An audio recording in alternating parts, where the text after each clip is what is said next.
Welcome to One Chemistry. Always try to do your best.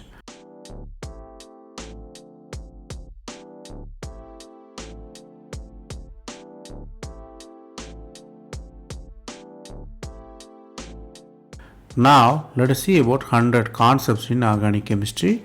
We are seeing it as episode. This is the episode number 33. If you didn't watch previous episodes, I encourage you to go and see.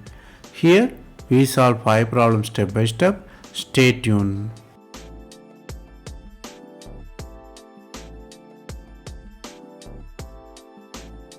Let us see the first question. The starting middle is benzaldehyde attached with the alcohol in the side chain. It is a secondary alcohol. They given the product which is alcohol in the inverted position and the aldehyde is reduced. They ask the proper reagent here. The reagent can be phosphorus chloride and silver acid, or the sodium bromide phosphine dead reagent and PHCOH, or PH3P dead reagent and PHCOH and lithium aluminum hydride, or PCC and selectride. So there are the 4 possibilities. So from the reaction and possible 4 reactant suggestion, you might realize the question is really about reagent versus selectivity and the stereochemistry. The answer is C. Let us see how.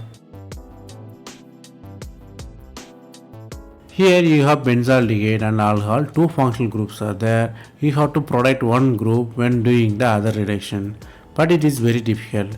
But if you use a dead reagent, it is possible because it will have producted one. So the alcohol group, if you use a dead reagent, it's called Mitsunobu reaction. It will be with phosphine and benzoic acid. So the OH converted into the ester there. Then you have CHO and ester in the same system. If you use a lithium aluminum hydride, you have reduced product on the both sides. So aldehyde become alcohol and the ester attachment removed there with the inversion in configuration. So the answer is clearly C. Phosphine and dead reagent and benzoic acid and lithium aluminum hydride. Here the concepts you have learned here is Mitsunobu reaction. Mitsunobu reaction always come with inversion of configuration like SN2 reaction.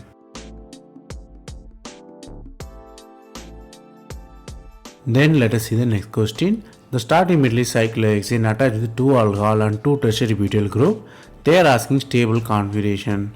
The configuration in the chair form or the boat form or the twisted boat form or the twisted chair form. Basically you are playing with different forms of cyclohexane here. So from the structure and possible 4 structures, you might realize the question is about functional group bulkiness and the OH group and its stability. The answer is C. Let us see how.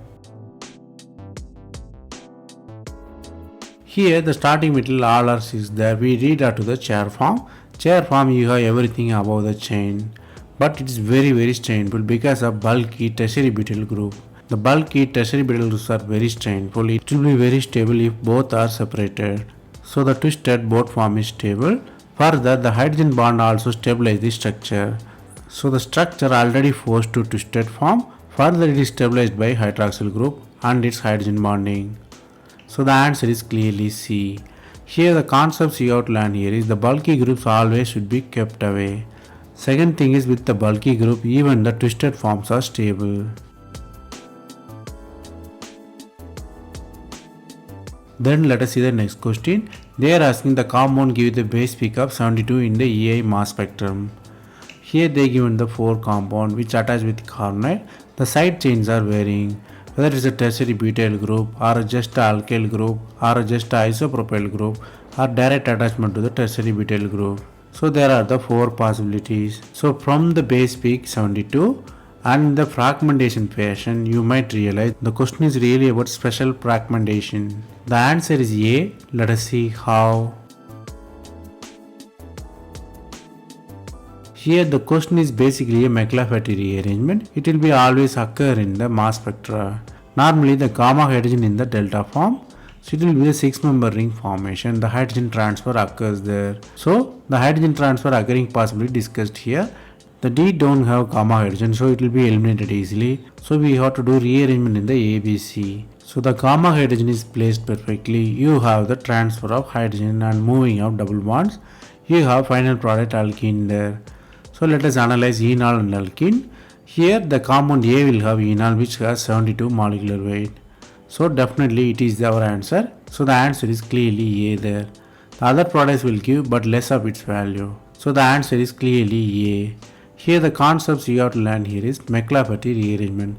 Basically it's a transfer of gamma hydrogen. It will be in the delta position, form 6-member ring and do the hydrogen transfer and the double bond migration.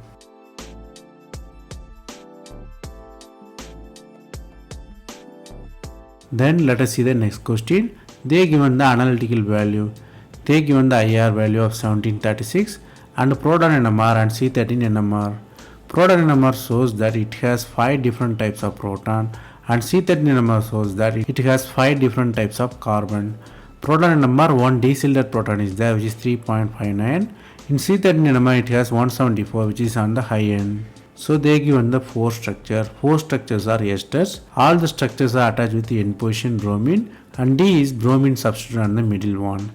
And they have the ester on either side which is on bromine side or the common ester. So there are the 4 possibilities. So from the IR and C13 and proton NMR values you might realize the question is really about complementary data analysis. You have to find the structure of the compound from complementary data derived from proton NMR, C13 NMR and IR spectra. The answer is C. Let us see how.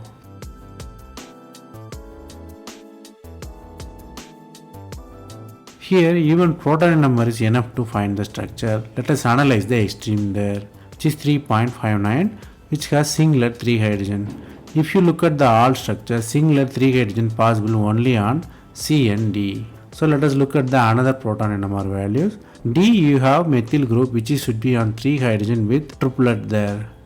But there is no answer with triplet of 3 hydrogen. So the answer is clearly C.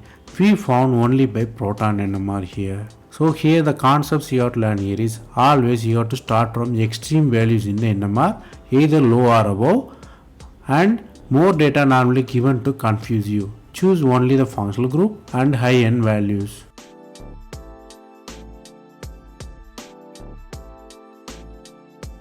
Then let us see the next question. Here you have starting metal which is the glucose there.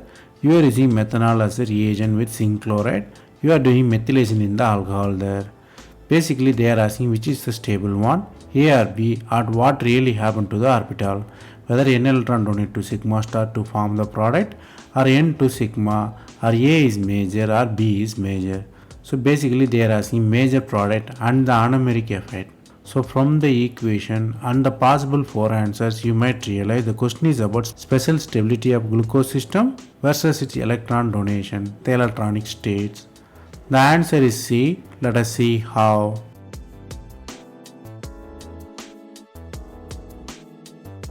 Here the stabilization due to anomeric effect. Anomeric effect means the special stabilization comes from the lone pair of electron to the sigma star orbital of the structure. Here let us analyze the 2 structure. 2 structure can have anomeric effect. The A structure O methyl in the equatorial position, B structure O methyl group in the axial position. For the anomeric effect you need axial position because there is a donation of lone pair of electron to the sigma star orbital. It will be only favorable both are in the axial position. So the answer is clearly B there because lone pair and the antibonding orbital in the axial position. It is only possible if O methyl in the axial position. So the answer is clearly B there.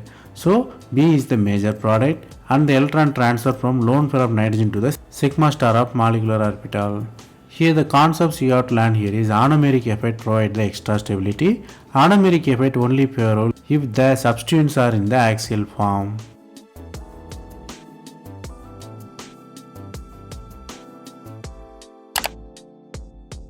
That's all from this episode. I hope it was easy. Thanks for watching. If you have any suggestion, comment below. Stay tuned for next episode.